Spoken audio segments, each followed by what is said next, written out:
On the 537th day of the war in Ukraine, the fighting was concentrated in these areas. On Bakhmut front, Russian forces have become more active in recent days, and after the arrival of the new reinforcements, including the elite airborne troops, the Russian army launched powerful counterattacks aiming to remove Ukrainians from Klishchiivka and the areas near Andriivka.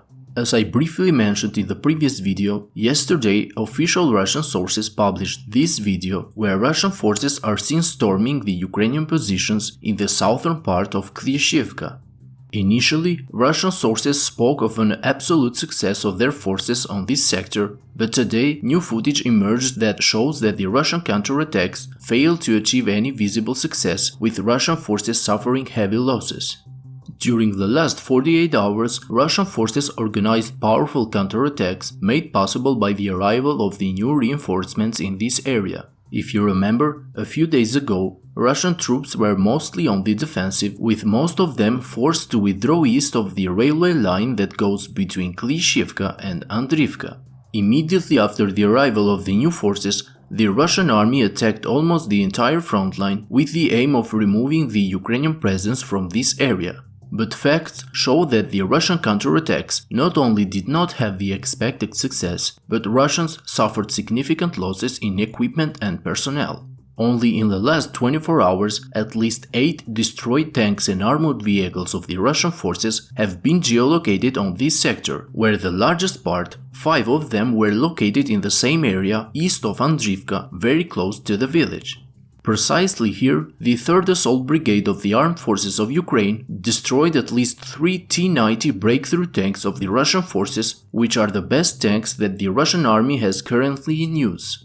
2 more armored vehicles, reportedly 1 MTLB and 1 BMP, were also destroyed here, as well as 2 more reportedly destroyed a few days ago, were geolocated near Andriivka sector, one inside the village and the other further south.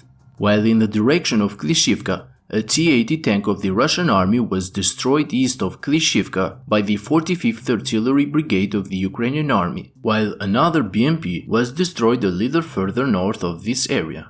It seems that yesterday's counterattack of the Russian forces against the Ukrainian positions south of Klishchiivka also failed to achieve any visible success. Deep State, referring to the deputy commander of the 3rd Assault Brigade, stated that the artillery and drones of the 3rd Assault Brigade, supported by the 26th Artillery Brigade, eliminated the Russian troops that landed in the southern part of the village, while the Russian armored vehicles and tanks were seen leaving the area after their rapid operation. Klishchiivka and Andriivka remain contested, but the Russian forces will likely continue to increase their efforts in the coming days, trying to regain full control over the villages and push Ukrainian forces further west.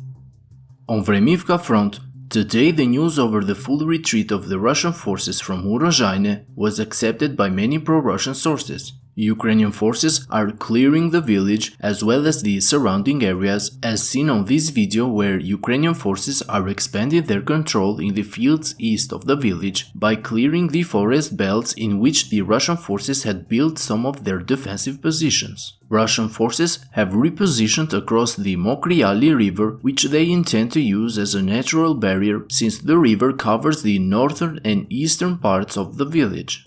However, the protection provided by the river line may not be enough. According to Romanov, there is a possibility that the Russian forces will not put up much resistance in Zavitne Bazhannya and will rather choose to reposition on the first main line of defense near Staromlinivka. Other Russian sources claim that apart from the river barrier, the village does not have any fortification system and is quite exposed from the western side. Friends, if you like my daily updates, I kindly ask you to hit the like and subscribe buttons, as this will greatly help the channel to reach a wider audience. That's all for today's update. Thank you to my Patreon supporters and have a great day.